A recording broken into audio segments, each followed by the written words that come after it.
Hello friends, welcome back to my channel. இங்கிலீஷில் பேசலாமா? This is me Mariam. So இன்னைக்கு நம்ம என்ன பார்க்க போகிறோம் அப்படின்னா, அதாவது கிளாஸ் 2ஓட ஹோம்ஒர்க் என்னன்னு பார்த்துட்டு ஹோம்ஒர்க்கோட ஆன்சர்ஸ் சொல்கிறேன்னு சொல்லியிருந்தேன் இல்லையா நெக்ஸ்ட் செஷனில்.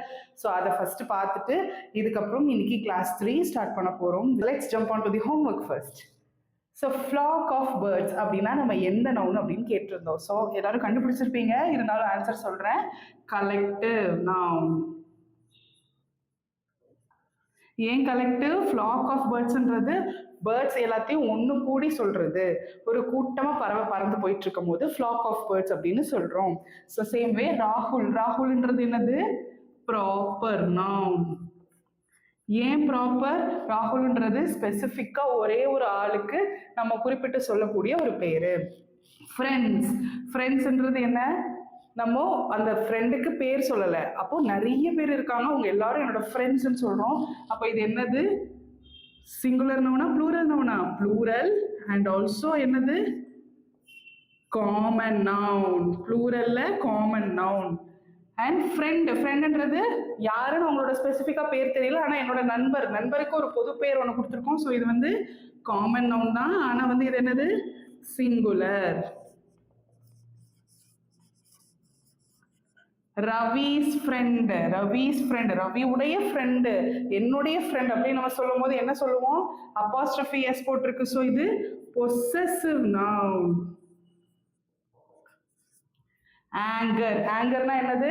நம்மளுடைய உணர்ச்சியின் வெளிப்பாடு தான். அதை நம்மளால கண்ணால பார்க்கவோ அதை தொடவோ ஜஸ்ட் ஃபீல் மட்டும்தான் பண்ண முடியும், சரிங்களா? ஸோ அதனால ஆங்கரை வந்துட்டு நம்ம அப்ஸ்ட்ராக்ட் நவுன் அப்படின்னு சொல்லுவோம். ஸோ யாரெல்லாம் வந்துட்டு கரெக்டாக எழுதியிருக்கீங்களோ கங்க்ராச்சுலேஷன்ஸ். பட் யாருக்கெல்லாம் தெரியல, ஏதோ ஒன்று தப்பாயிடுச்சு அப்படின்னா இதை நோட் பண்ணிக்கோங்க. So let's move on to class 3. இந்த கிளாஸ் 3ல என்ன பார்க்க போறோம்னா, ப்ரோனவுன்ஸை பற்றி ரொம்ப டீட்டெயில்டாக பார்க்க போகிறோம். ப்ரோனவுன்ஸ்னா என்னது? பிரதிபெயர் சொற்கள். அதாவது ஏன் பிரதிபெயர் சொற்கள்னு சொல்கிறோம் அப்படின்னா, நம்ம நவுன்ஸ் நம்ம பார்த்தோம் இல்லையா, பெயர் சொற்கள். அந்த பெயர் சொல்லுக்கு மாற்றா இருக்கக்கூடிய அதே மீனிங்கை மாறாமல் ஒரு மாற்ற சொல் இருக்கக்கூடிய ஒரு வார்த்தையை நம்ம சேர்க்கிறோம் அப்படின்னா அதுதான் பிரதிபெயர் சொற்கள். ஃபார் எக்ஸாம்பிள், பெயர் சொல்லின் மாற்று பெயர் அப்படின்னு நம்ம ப்ரோனவுன்ஸ் சொல்றோம். ஸோ ப்ரோனவுன்ஸ்னா என்ன?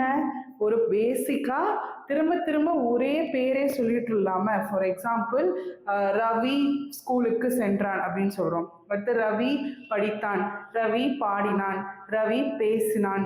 ஸோ இந்த மாதிரி இந்த ஒரு டைம்லயும் அந்த பேரவே திரும்ப சொல்லாம அந்த பேருக்கு ஒரு பிரதிபலனா ஒரு மாற்று சொல் நம்ம சொல்ல முடிஞ்சா அதுதான் வந்து ப்ரோனவுன். ஸோ பார்ப்போம். ஸோ பேசிக்கா என்னென்ன ப்ரோனவுன் இருக்கு அப்படின்னா, he, she, it, they. So ஹீன்னா என்ன? அவன், இவன். ஸோ தூரமா இருந்தா அவனை அவன் சொல்லுவோம், கிட்ட இருந்தா இவன் சொல்லுவோம். இது நம்ம ஆல்ரெடி நம்ம கிளாஸ் 1 அதாவது பேசிக்ஸ்ல பார்த்துருப்போம். அண்ட் ஷீனா அவள், ஷீ. அதே கிட்ட இருந்தாங்கன்னா இவள். இட்டுனா அது. அதே இட்ட வந்து கிட்ட இருந்துச்சுன்னா இது. இட்டுன்றது எதை குறிக்கும் அப்படின்னா, உயிரில்லாத பொருட்கள் இல்ல அக்ரிணை பொருட்கள், இந்த மாதிரி விஷயங்களுக்கு இட்டு குறிப்போம். ஹீ, ஷீ இதெல்லாம் வந்து உயர்திணைக்கு எப்போதுமே நம்ம மரியாதை கொடுப்போம், கரெக்டா? அக்ரிணைக்கு நம்ம வந்து ஒருமையில தான் பேசுவோம். அப்போ அந்த அக்ரிணை வந்து இட்டுல வந்து சேரும். அதே மாதிரி உயர்திணைக்கு நம்ம வந்து அவனை போயிட்டு அது இதுன்னு சொல்லக்கூடாது. அப்போ அவன் அப்படின்னு நம்ம சொல்றோம் அப்படின்னா ஹீ, அவள் சொல்றப்போ ஷீ, இட்டுன்னு சொல்றப்போ அது கண்டிப்பா வந்து ஒரு உயிரில்லாத ஒரு பொருளா இருக்கலாம், இல்ல அக்ரிணையா இருக்கலாம். அக்ரிணைனா என்ன? ஒரு பிளான்ட், ஒரு செடியா இருக்கலாம். செடியை போயிட்டு நம்ம வந்து மரியாதை கொடுத்து நம்ம சொல்ல தேவையில்லை. இந்த செடி, அந்த செடி, அது இது அப்படின்னு நம்ம சொல்லலாம். அதே மாதிரி தேன்றது வந்து அவர்கள், இவர்கள். தூரமா இருந்தா அவங்க அவர்கள், கிட்ட இருந்தா இவர்கள். ஸோ இதுதான் பேசிக் லிஸ்ட் ஆஃப் ப்ரோனவுன்ஸ். இதுக்கப்புறம் நம்ம வந்து டைப்ஸ் ஆஃப் ப்ரோனவுன்ஸ் என்னன்றதை பார்ப்போம். ஸோ இப்போ நம்ம ப்ரொனவுன்ஸோட டைப்ஸ் என்னென்னு பார்ப்போம். ஸோ டோட்டலி வந்து 12 டைப்ஸ் இருக்குது. அதில் நிறைய பேர் வந்து ஆல்ரெடி படிச்சிருந்துருக்கலாம், நிறைய பேர் வந்து ப்ரொனவுன்ஸ்னால் என்னன்னே தெரியாமல் பார்க்கலாம். ஸோ ப்ரொனவுன்ஸ் பற்றி ரொம்ப டீட்டெயில்டான டீட்டெயில்டாக உங்களுக்கு வந்து டைப்ஸ் ஆஃப் ப்ரொனவுன்ஸ் என்னென்னன்றதை நான் இந்த கிளாஸில் சொல்கிறேன். ஸோ பேசிக் லிஸ்ட் வந்து என்னென்னா, personal, possessive, relative, demonstrative, indefinite, reflexive, interrogative. இது வரைக்கும் நீங்கள் பேசிக்காக படிச்சுருந்துருப்பீங்க. ஸோ இன்னும் ஒரு சில எக்ஸ்ட்ரா லிஸ்ட்டை வந்து நான் இங்கே மென்ஷன் பண்ணியிருக்கேன், நோட் பண்ணிக்கோங்க. அண்ட் இதை நம்ம டீட்டெயிலில் இப்போ இந்த கிளாஸில் பார்க்கலாம். ஸோ ஒன்ஸ் அகெயின் சொல்கிறேன், மொத்தம் டோட்டலி 12 டைப்ஸ் ஆஃப் ப்ரொனவுன்ஸ் இருக்குது. Personal, possessive, antecedent, relative, demonstrative, indefinite, reflexive, intensive, interrogative, subject, object, reciprocal. So pronounன்றதை நீங்க சேர்த்து படிச்சுக்கணும். ஸோ ஐ ஹோப் இந்த டைப்ஸ் நீங்கள் மெமரி பண்ணிக்கோங்க. நெக்ஸ்ட் வந்து பர்சனல்னா என்ன, பொசசிவ்னா என்னன்னு சொல்லி டீட்டெயில்டாக இப்போ பார்க்க போகிறோம். ஃபர்ஸ்ட் டைப் வந்து என்னன்னா personal pronoun. So personal pronoun அப்படின்னா என்னன்னா ப்ராப்பர் நேம்க்கு, ப்ராப்பர் நேம்னா என்ன, ஒருத்தவங்களுக்கு ஸ்பெசிஃபிக்காக ஒரு பேர் கொடுத்துருப்போம் இல்லையா, அந்த ப்ராப்பர் நேம்ஸுக்கு எளிமையான மாற்று சொல். ஏதோ ஒரு ஈஸியாக, இப்போ அவங்க பேர் வந்துட்டு ரவி, இல்லை அவங்க பேர் வந்து ராஜா அப்படின்னா அவங்க ஒரு ஆண், சரிங்களா, அதுக்கு எளிமையாக நம்ம அதுக்கு ஒரு மாற்று பேரை சொல்ல முடியும் அப்படின்னா அதுதான் வந்து பர்சனல் ப்ரோனவுன். ஒரு பர்சனை அவங்களுக்கு ஏற்ற மாதிரியான ஈஸியான ஒரு எளிமையான மாற்று சொல் சொல்கிறோம். ஸோ அப்போ ஹீனா அவன் இவன், ஆல்ரெடி பார்த்தது தான். ஷீனா அவள் இவள், இட்டுனா அது இது. ஸோ அந்த இட்டுக்கும் ஒரு பர்சனலாக ஒரு நேம் இருக்கும் இல்லையா, அந்த அக்ரிணை பொருளுக்கும் ஒரு நேம் இருக்கும். அந்த இதை மென்ஷன் பண்ணுறதுக்கு நம்ம திரும்ப அது பேரே சொல்லாமல் நம்ம அதுக்கு ஏற்ற மாதிரி ஒரு ஈஸியான ஒரு எளிமையான வார்த்தையை நம்ம சொல்கிறோம் அப்படின்னா அதுதான் வந்து பர்சனல் ப்ரோனவுன். ஸோ அதுலேயுமே நம்ம எத்தனை இருக்குன்னு பாருங்கள். He, she, it, they, them. I, me அப்படின்னா நானுன்னு குறிக்கும். ஹிம் அப்படின்னா அவனை, அவரை, இவரை. ஸோ அவனைன்னு சொல்லும் போது ஒரு சின்ன பையனோ இல்லை நம்ம ஏஜுக்கு ஈக்குவலோ நம்ம ஃப்ரெண்டையோ அப்படி சொல்லுவோம். கொஞ்சம் பெரியவங்களா இருக்காங்க அப்படின்னா அவங்களை ரெஸ்பெக்ட்ஃபுல்லாக சொல்லும் போது அவரை இவரை சொல்கிறோம் இல்லையா. ஸோ அவங்களுக்கும் நம்ம ஹிம்னு தான் யூஸ் பண்ணுவோம் இங்கிலீஷ் லாங்குவேஜில். அதே மாதிரி ஹர், அவளை இவளை, அஸ், எங்கள் எங்களை நம்ம சொல்கிறப்போ. ஸோ அதே மாதிரி பேசும்போது இந்த பர்சனல் ப்ரோனவுன் தான் நம்ம அதிகப்படியாக நம்ம யூஸ் பண்ணுவோம். அப்போ பேசுகிறப்போ ஸ்பீக்கர்னா யார், பேசுகிறவங்க, அவங்க வந்து ஃபர்ஸ்ட் பர்சனா யார், நான். ஸோ நான்னா ஐ, மீ அப்படின்னு இருக்கும். ஸோ இந்த ஐ, மீ இது வந்து என்னது, சிங்குலர். ஸோ ஒற்றையா. அதே வந்து ப்ளூரல்னா அதிகமா இருக்கிறப்போ நம்ம எப்படி சொல்லுவோம்னா நாங்கள், அதாவது எங்கள், நாங்கள் அப்படின்னு சொல்லும் போது வி, அஸ் அப்படின்னு நம்ம யூஸ் பண்ணுவோம். இதே செகண்ட் பர்சன்னா நான் ஃபர்ஸ்ட், முதல் நிலை, எனக்கு முன்னாடி இருக்கிறது செகண்ட் பர்சன், அப்போ யூ சிங்குலர்ல சொல்லும் போது. அதே ப்ளூரல்ல சொல்லும் போது யோர், யோர்ஸ். அதே தேர்ட் பர்சன், ஓகே, நான் முதல் நிலை, எனக்கு முன்னாடி இருக்கவங்க இரண்டாம் நிலை, சரிங்களா, செகண்ட் பர்சன். அப்போ எங்க ரெண்டு பேரும் தாண்டி யாரோ ஒருத்தவங்க இருக்காங்கன்னா அது தேர்ட் பர்சன். அந்த தேர்ட் பர்சன் தான் யாரு, ஹீ, ஷீ, இட். அந்த ஹீ, ஷீ, இட் வந்து சிங்குலர்ல சொல்லுவோம், ப்ளூரல்ல சொல்லும் போது தே, தெம்னு சொல்லுவோம்.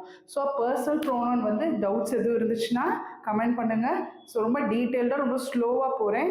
ஏதாவது டவுட்ஸ் இருந்துச்சுன்னா கமெண்ட் பண்ணி வைங்க. I will just check and reply. Okay guys, so next வந்து நம்ம என்ன பார்க்க போகிறோம் அப்படின்னா பொசசிவ் ப்ரோனவுன்ஸ். பொசசிவ் ப்ரோனவுனா என்ன, பொசசிவ்னா என்ன, இது என்னுடையது, இது அவங்களுடையது, இது இவனுடையது அப்படின்னு சொல்லிட்டு நம்ம ஒருத்தருடைய பொருள் இல்லைன்னா ஒருவருக்கு சொந்தமான பொருள் இல்லைன்னா நபரை நம்ம குறிப்பிடுறது.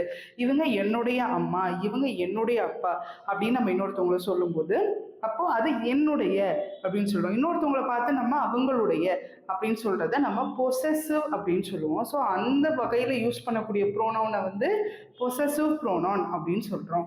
ஃபார் எக்ஸாம்பிள் பாருங்க, மைனா என், மைன் அப்படின்னா என்னுடையது. ஸோ இந்த மாதிரி வேர்ட்ஸ் எல்லாமே நம்ம யூஸ் பண்ணுவோம். அவர்னா நமது, அவர்ஸ்னா நம்முடையது, யோர் அப்படின்னா உங்கள், யோர்ஸ் அப்படின்னா உன்னுடையது, ஹிஸ் அப்படின்னா அவரது, ஹிஸ், தென் அவருடையது அப்படின்னு சொல்றதுக்கும் நம்ம ஹிஸ் யூஸ் பண்ணுவோம். அண்ட் ஹர் இல்லைன்னா ஹர்ஸ் அப்படின்னு சொல்லலாம், அவளது, அவளுடையது.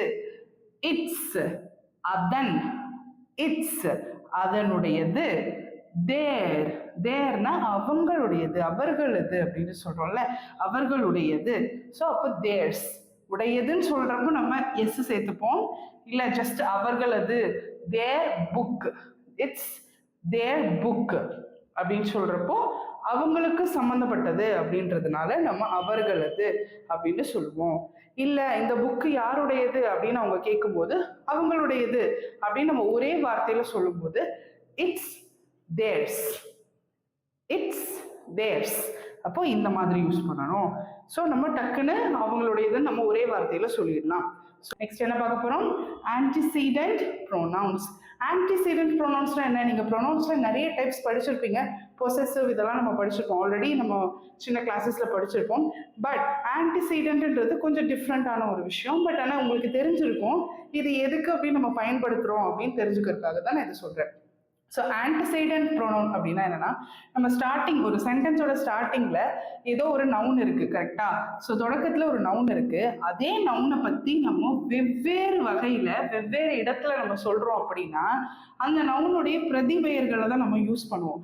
அந்த இடத்துல தகுந்த முறையில நம்ம குறிப்பிட பயன்படக்கூடிய சொற்களை தான் நம்ம பிரதிபெயர்கள், அதாவது ஆன்டிசீடென்ட் பிரதிபெயர்கள் அப்படின்னு நம்ம சொல்லுவோம். அப்போ ஆன்டிசீடென்ட்னா என்ன? இப்போ ஃபார் எக்ஸாம்பிள் பார்த்துக்கோங்க. My mother cooks well, so I love her food. She cooks food with love. So என்ன சொல்லியிருக்காங்க? மை மதர் குக்ஸ் வெல், எங்க அம்மா நல்லா குக் பண்ணுவாங்க. அப்போ இதுல எது நவுனு? மை மதர், இவங்க தான் நவுனு. ஸோ குக்ஸ் வெல் அப்படின்னு சொல்லிட்டோம், அவங்க நல்லா சமைப்பாங்க. So I love her food, அப்போ இங்க என்ன பிரதிபெயரு? I love her food. யாருடைய ஃபுட்டு? எங்க அம்மாவுடைய ஃபுட்டு. அதே மாதிரி she cooks food with love, அவங்க எனக்கு ரொம்ப அன்போட பாசத்தோட எனக்கு சமைச்சு கொடுக்குறாங்க. அப்போ ஷீ. ஸோ இந்த ஹரும் சரி இந்த ஷீயும் சரி யாரை குறிக்குது? மதர் குறிக்குது. ஸோ முன்னாடி இருக்கக்கூடிய ஒரு சப்ஜெக்ட் வந்து அந்த நவுன் வந்து ஒரே வெவ்வேறு இடத்துல அதோட மீனிங்கை திரும்ப திரும்ப நம்ம சொல்லும் போது அது எப்படி வருது? அதுக்கு ஒரு முன்னோடியா வந்துட்டே இருக்கு. ஸோ ஆன்டிசீடென்ட் அப்படின்னா முன்னாடி இருக்கிறது. அப்போ அதுக்கேற்ற மாதிரி நம்ம வெவ்வேறு வகையில நம்ம அதை யூஸ் பண்ணிக்கிறோம். ஸோ இந்த மாதிரி ஒரு நவுனை பத்தி வெவ்வேறு சென்டென்ஸ்ல நம்ம கொடுக்குறப்போ இந்த நவுன்ஸ் எல்லாம் நம்ம என்னன்னு சொல்லுவோம்னா ஆன்டிசீடென்ட் ப்ரோனவுன்ஸ் அப்படின்னு நம்ம சொல்லுவோம். So I hope this is clear. So ப்ரோனவுன்ஸை வந்து நம்ம இந்த மாதிரி டிஃப்ரெண்ட் டைப்ஸ் ஆஃப் இடத்துல யூஸ் பண்றப்போ அது ஒரே ஒரு ஆளை குறிச்சிட்டு இருக்கு திரும்ப திரும்ப அப்படின்னா அது ஆன்டிசீடென்ட் ப்ரோனவுன்ஸ். ஓகே கைஸ், ஸோ இப்போ வந்துட்டு ரிலேட்டிவ் ப்ரோனவுன் அப்படின்னா என்னன்னு பார்க்க போறோம். ரிலேட்டிவ் ப்ரோனவுன் அப்படின்னா என்னன்னா, ஒரு நவுன் அதை பற்றிய தகவல்களை தரும் கேள்விகளுக்கு பயன்படுத்தும் சொற்கள். ஸோ அப்போ என்னன்னா, ஒரு நவுன் இருக்கு, அந்த நவுனை இப்போ ஒரு புக்கை பார்த்து இது எந்த புக்கு, இது என்னது அப்படின்னு நம்ம கேட்குறோம் இல்லையா? அது ஒரு புத்தகம் அப்படின்னு நம்ம சொல்றோம் இல்லையா? அந்த நவுனை அதை பற்றின தகவல்களை தெரிஞ்சுக்கிறதுக்காக ஒரு கேள்வியை நம்ம கேட்குறோம் அப்படின்னா அந்த கேள்விக்கு பயன்படுத்தக்கூடிய சொற்களை தான் நம்ம வந்துட்டு ரிலேட்டிவ் ப்ரோனவுன்ஸ்ல யூஸ் பண்ணுவோம். ஃபார் எக்ஸாம்பிள் பாருங்க, தட். எதெல்லாம் நம்ம ரிலேட்டிவ் ப்ரோனவுன்ல யூஸ் பண்ணுவோம்னா that, who, whom, what, which, this, those, these, இதெல்லாம் நம்ம வந்து அந்த நவுனை பத்தின கேள்விகளை கேட்கறதுக்காக யூஸ் பண்றோம். ஸோ தட்னா என்ன? அது, அந்த. ஹூனா என்ன? யார்.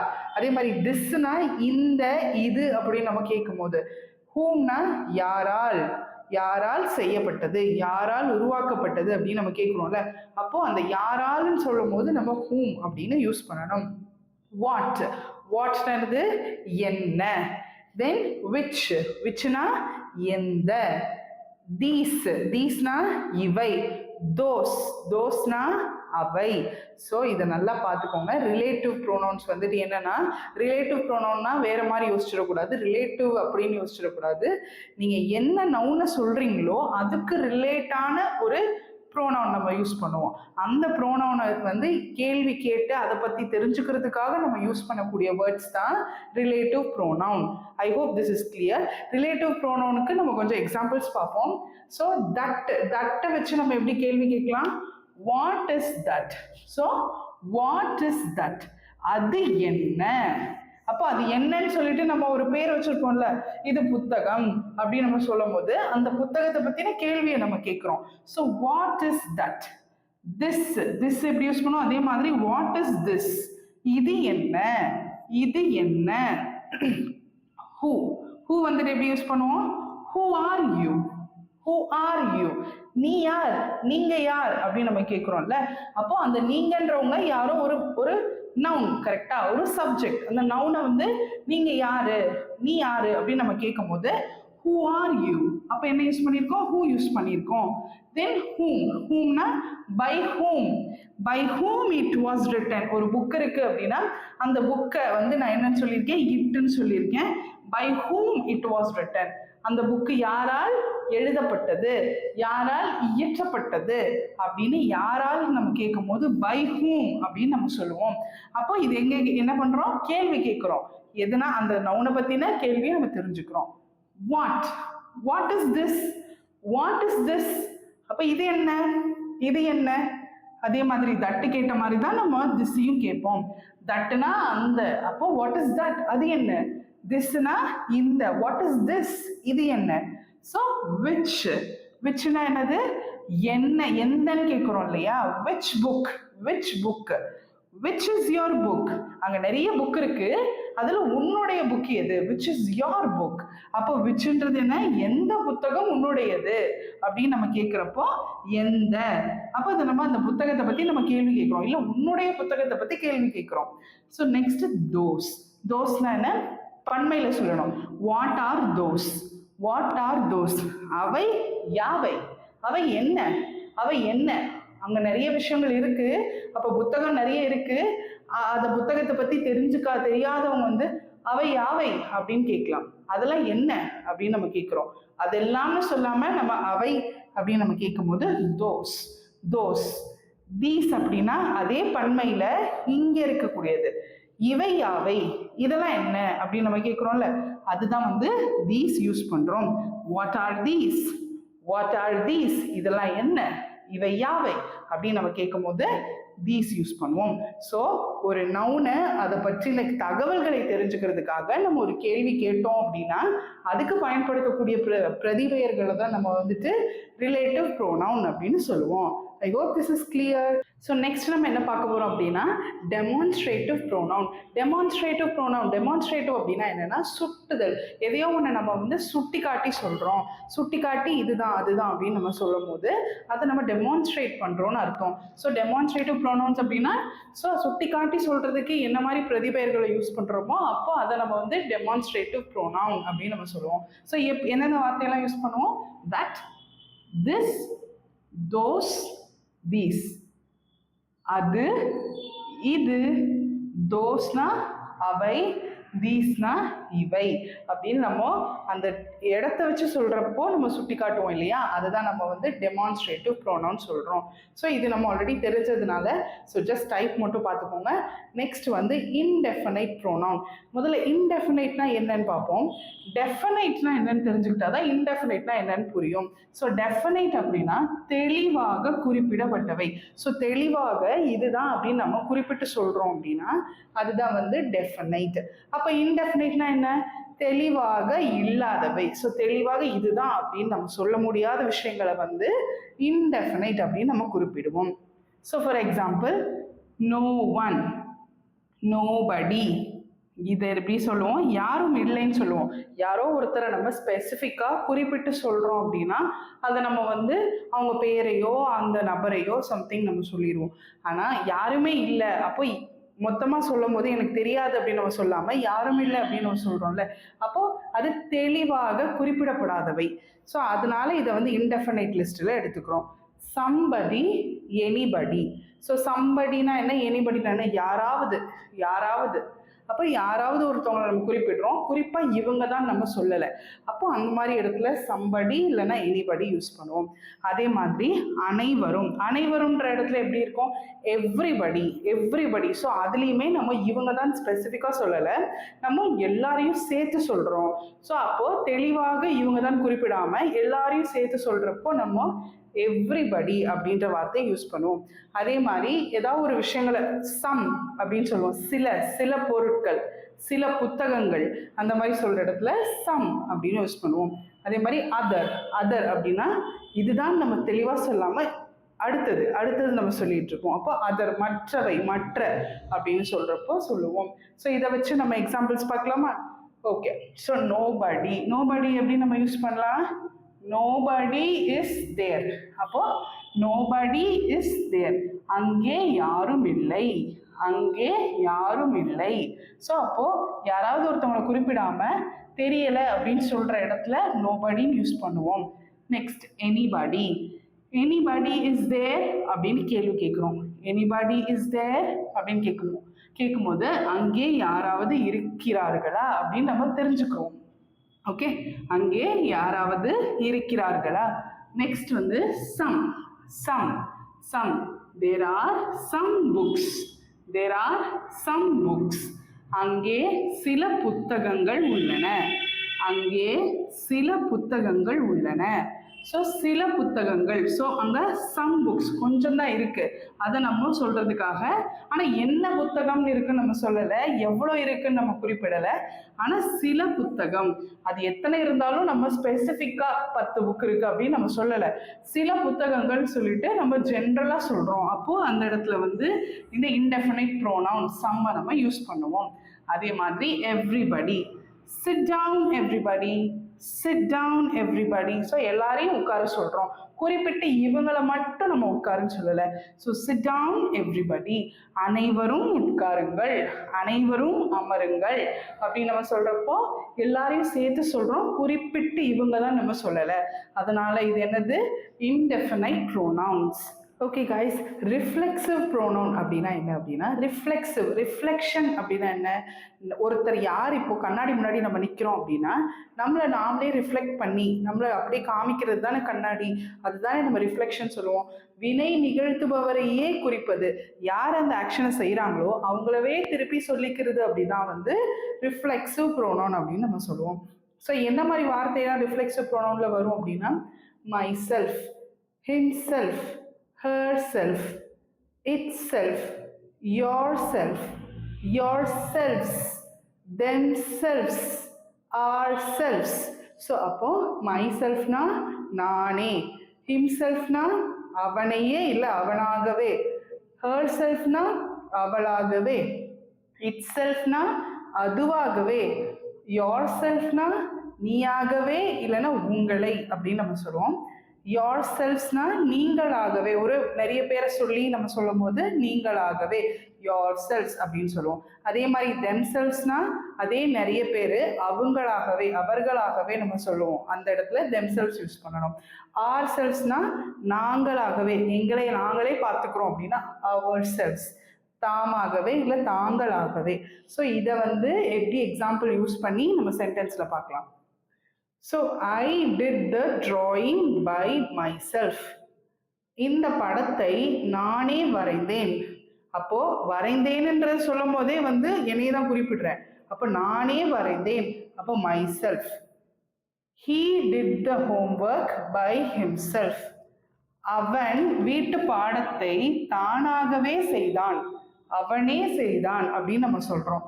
அதே மாதிரி take care of yourself. Take care of yourself. இதை நம்ம நிறைய பேரை பார்த்து நம்ம சொல்லக்கூடிய ஒரு ஸ்டேட்மெண்ட் தான். யாரையாச்சும் ஒருத்தவங்க உடம்பு முடியல அப்படின்னா take care of yourself, உங்களை நீங்களே பார்த்துக்கோங்க, நல்லபடியாக பார்த்துக்கோங்க அப்படின்னு நம்ம சொல்லுவோம்ல. அப்போ உன்னை கவனித்துக்கொள். She can take care of herself. அவளை அவளே கவனித்துக் கொள்வாள், அவளை அவளே கவனித்துக் கொள்வாள், அவளுக்கு எந்த உதவியும் தேவையில்லை. She can take care of herself, அவளவே பார்த்து கொள்வாள் அப்படின்னு நம்ம சொல்லுவோம். The flower blooms by itself. The flower blooms by itself. பூ தானாகவே பூக்கும். அப்போ தானாகவே, அப்போ இது பூன்றது ஒரு அக்ரிணைன்றதுனால இட் செல்ஃப் நம்ம யூஸ் பண்ணியிருக்கோம். ஐ ஹோப் திஸ் இஸ் கிளியர். இப்போ நம்ம என்ன பார்க்க போறோம்னா இன்டென்சிவ் ப்ரோனவுன். இன்டென்சிவ் ப்ரோனவுன் வந்து கிட்டத்தட்ட ரிஃப்ளெக்சிவ் ப்ரோனவுன் மாதிரியே தான் இருக்கும். இன்டென்சிவ் அப்படின்னா எம்ஃபசைஸ் த நவுன்.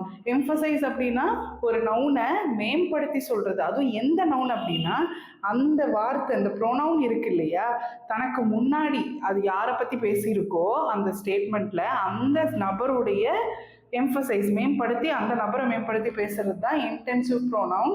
ஸோ அந்த இன்டென்சிவ் ப்ரோனவுன் வந்து எப்போதுமே சப்ஜெக்ட், அதாவது ஒரு சென்டென்ஸ் ஒரு வாக்கியத்தோட ஸ்டார்டிங்ல இருக்கக்கூடிய நவுன், அதுதான் நம்ம சப்ஜெக்ட்னு சொல்லுவோம். அந்த சப்ஜெக்டவே எப்போதுமே எம்ஃபசைஸ் பண்ணாம மேம்படுத்தாம பக்கத்துல இருக்க ஒரு ஸ்டேட்மெண்ட்லேயே கண்டினியூஸா வேற ஏதோ ஒன்று வருது அப்படின்னா ஒரு ஆப்ஜெக்டா கூட ஒரு நவுன் வர முடியும்.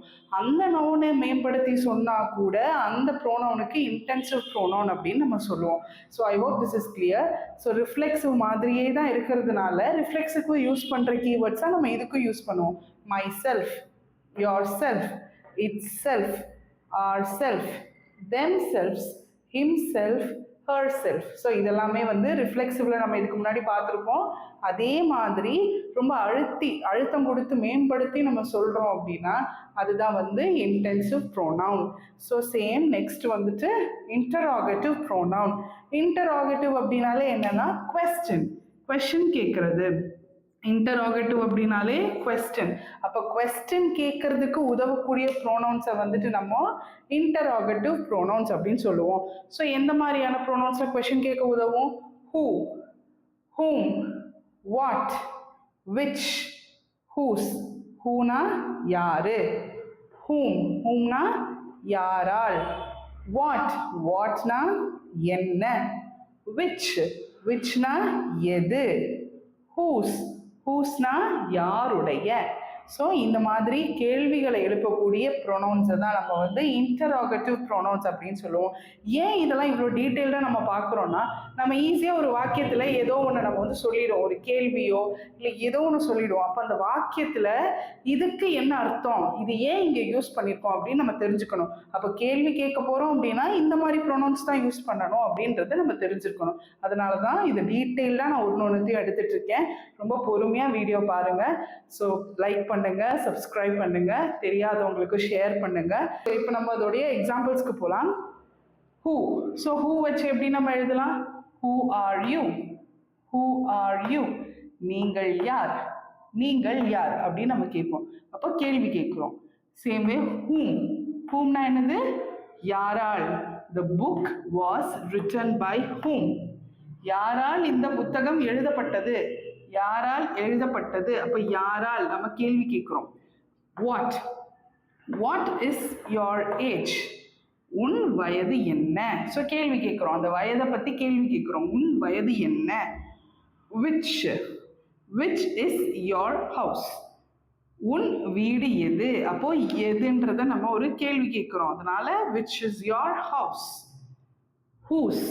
whose book is that, அது யாருடைய புத்தகம். அப்போ ஒரு விஷயத்தை நம்ம குறிப்பிட்டு காமிச்சு அது என்னதுன்னு நம்ம கேட்குறோம் இல்லையா, யாருடையதுன்னு கேட்குறோம். அப்போ கேள்வி எழுப்பக்கூடிய ப்ரொனவுன்ஸை நம்ம யூஸ் பண்ணுறோம் அப்படின்னா அதுதான் interrogative pronouns. I hope this is clear. நம்ம இப்போ என்ன பார்க்க போகிறோம் அப்படின்னா சப்ஜெக்ட் ப்ரோனவுன்ஸ். ஸோ இதெல்லாம் வந்து கொஞ்சம் எக்ஸ்ட்ராவாக கற்றுக்கோங்க. சப்ஜெக்ட் ப்ரோனவுன்ஸ் அப்படின்னா ஒரு சென்டென்ஸ் இருக்கு இல்லையா, சென்டென்ஸில் ஃபர்ஸ்ட்ல இருக்கிறது சப்ஜெக்ட், அடுத்தது வேர்ப் இருக்கும், வேர்ப்னா ஆக்ஷன். ஸோ கடைசியில் வந்து ஆப்ஜெக்ட் இருக்கும். அப்போது ஆப்ஜெக்ட்னா அது ஒரு வகையான நவுன் தான், அது வந்து லாஸ்ட்ல இருக்கும். ஸோ சப்ஜெக்ட் வந்து ஃபர்ஸ்ட்ல இருக்கும் இல்லையா. ஸோ ஃபர்ஸ்ட்ல இருக்கிறது தான் என்ன பண்ணுன்னா ஆக்ஷனை வந்து பெர்ஃபார்ம் பண்ணும். ஒரு வினையை வந்து நிகழ்த்துறது எதுனா சப்ஜெக்ட் தான் நிகழ்த்தும்.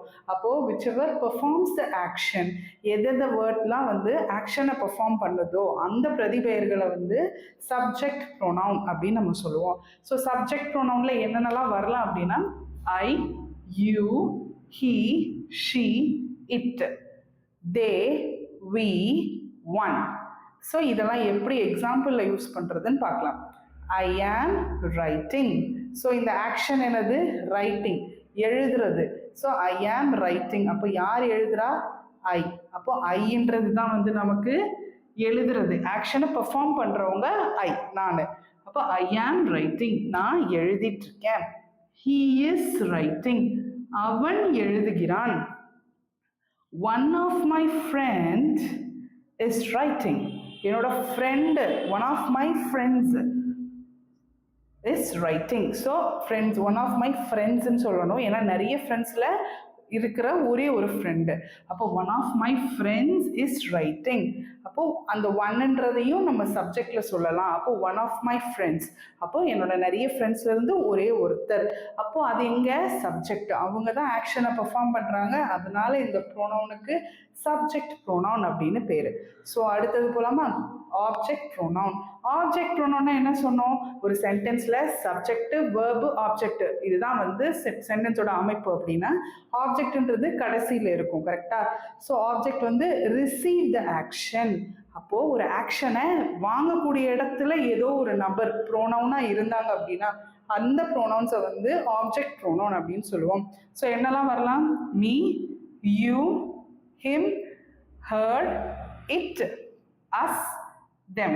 ஸோ இதெல்லாம் வந்து ஆப்ஜெக்ட் இருக்கக்கூடிய இடத்துல வரக்கூடிய ப்ரொனவுன்ஸ். ஸோ இவங்க எல்லாத்தையும் நம்ம என்ன சொல்லுவோம், ஆப்ஜெக்ட் ப்ரொனவுன்ஸ் அப்படின்னு சொல்லுவோம். இது எக்ஸாம்பிள் எப்படி பார்க்கலாம்னா, மீ, ஹீ லவ்ஸ் மீ. அப்போ மீன்றது யாரு, நான் எங்க இருக்கேன், அந்த லவ்வை வாங்கக்கூடிய இடத்துல இருக்கேன், ரிசீவ் பண்ற இடத்துல இருக்கேன். ரிசீவ்னா வாங்கக்கூடிய இடம். அப்போ ஹீ லவ்ஸ் மீ. அப்போ இந்த ஹீன்றது யாரு, சப்ஜெக்ட் ப்ரோனவுன். மீன்றது யாரு, object pronoun. So I hope இந்த சென்டென்ஸ் உங்களுக்கு புரிஞ்சிருக்கும். ஸோ இதுவும் ஹீ தான், இதுவும் ஒரு ப்ரோனவுன் தான், இதுவும் ஒரு ப்ரோனவுன் தான். அப்போ இந்த ரெண்டு ப்ரோனவுனுக்கான வித்தியாசம் ஒரு சென்டென்ஸ்ல உங்களுக்கு தெரிஞ்சிச்சுன்னா உங்களால எந்த ஒரு சென்டென்ஸையுமே அழகா உருவாக்க முடியும். அப்போ இந்த முன்னாடி இருக்கிறதுனால இது சப்ஜெக்ட் ப்ரோனவுன், இது கடைசியில இருக்கு, ரிசீவ் பண்ணக்கூடிய இடத்துல இருக்கு, அந்த லவ்வை ரிசீவ் பண்ணக்கூடிய இடத்துல இருக்கனால இது object pronoun. Same way him பார்க்கலாம். Sheela gave him a book. அப்போ ஷீலான்றது யாரு, இவங்க ஒரு சப்ஜெக்ட், இவங்க ஒரு நவுனு. இவங்க அவனுக்கு ஒரு புக்கு கொடுத்தாங்க. அப்போ இவன் வாங்கக்கூடிய இடத்துல இருக்கிறனால இது வந்துட்டு ஆப்ஜெக்ட் ப்ரோனவுன். புரியுதுன்னு நினைக்கிறேன். ஹர், ஐ ஆம் டாக்கிங் டு ஹர். நான் அவங்க கிட்ட பேசிக்கிட்டு இருக்கேன். அப்போ அந்த இடத்துல, அப்போ அவங்க ஆப்ஜெக்டான இடத்துல ஒருத்தவங்க இருக்காங்க அப்படின்னா அது object pronoun. The prize is for us. So the prize is for us. So இது வந்துட்டு ஒரு சப்ஜெக்டாகவும் இருக்கலாம், அந்த சப்ஜெக்ட் வந்துட்டு ஒரு ஆளா, ஒரு நபராகவும் இருக்கலாம், ஒரு பொருளாகவும் இருக்கலாம். ஸோ இந்த ப்ரைஸ் வந்துட்டு யாருக்கு, எங்களுக்கு. The prize is for us.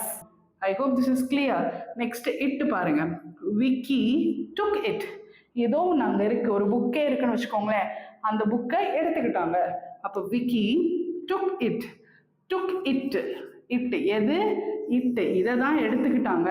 அப்போ இந்த இடத்துல இது ஆப்ஜெக்டா வந்து ரியாக்ட் ஆகுது, ஆப்ஜெக்டா அது வந்து திகழுது. அப்படின்றதுனால விக்கி டுக் இட் இது வந்து நம்ம என்னன்னு சொல்லுவோம், ஆப்ஜெக்ட் ப்ரோனவுன் சொல்லுவோம். So last and final pronoun வந்து ரெசிப்ரோக்கல் ப்ரோனவுன். ரெசிப்ரோக்கல் ப்ரோனவுன் அப்படின்னா மியூச்சுவலாக ஒரு ஆக்ஷன் நடக்கணும். மியூச்சுவல்னா என்னது, ஒருவருக்கொருவர் ஏதோ ஒன்று நடக்குது, ஒருவருக்கொருவர் ஏதோ ஒரு செயலை நிகழ்த்துறாங்க அப்படின்னா அதுதான் மியூச்சுவல் ஆக்ஷன். ரெசிப்ரோக்கல்ன்றது நீங்கள் மேக்ஸில் இந்த டேர்ம் அடிக்கடி பார்த்துருப்பீங்க. அதே மாதிரி மியூச்சுவலாக ஒரு ஆக்ஷன் நடக்குது, ஒருவருக்கொருவர் ஒரு ஆக்ஷன் நடக்குது அப்படின்னா அதுதான் நம்ம வந்து ரெசிப்ரோக்கல் அப்படின்னு சொல்லுவோம். அந்த மாதிரி இடத்துல யூஸ் பண்ணக்கூடிய ப்ரோனவுன்ஸை வந்து ரெசிப்ரோக்கல் ப்ரோனவுன் அப்படின்னு சொல்லுவோம். எதெல்லாம் யூஸ் பண்ணலாம்னா each other, one another, each other, one another, we like each other. எங்களுக்கு நாங்கள் ஒருவர் விரும்புகிறோம், எங்கள் ரெண்டு பேருக்கும் எங்களுக்கு பிடிச்சிருக்கு அப்படின்னு நம்ம சொல்கிறோம். அப்போ we like each other. அதே மாதிரி one another எங்கே யூஸ் பண்ணலாம், ஸோ ரெண்டு பேர் வந்து அதே ரெண்டு பேரை குறிக்கிறது தான் the countries fight with one another. So இந்த நாடுகள் வந்து ஒருவருக்கொருவர் சண்டையிட்டுக் கொள்கிறார்கள். அப்போ சண்டை போட்டுட்டு இருக்காங்க அப்படின்னு சொல்லும் போது யாரோட சண்டை போட்டுட்டு இருக்காங்க, ஒருவருக்கொருவர். அப்போ 2-3 நாடு இருக்குன்னா அந்த 2-3 நாடும் அடிச்சுக்குது அப்படின்னா ஒருவருக்கொருவர் அப்படின்னு நம்ம சொல்றப்போ one and other, the countries fight with one and other அப்படின்னு சொல்லுவோம். ஐ ஹோப் இந்த 12 டைப்ஸ் ஆஃப் ப்ரொனவுன்ஸும் உங்களுக்கு ரொம்ப கிளியராக இருக்கும்னு நம்புகிறேன்.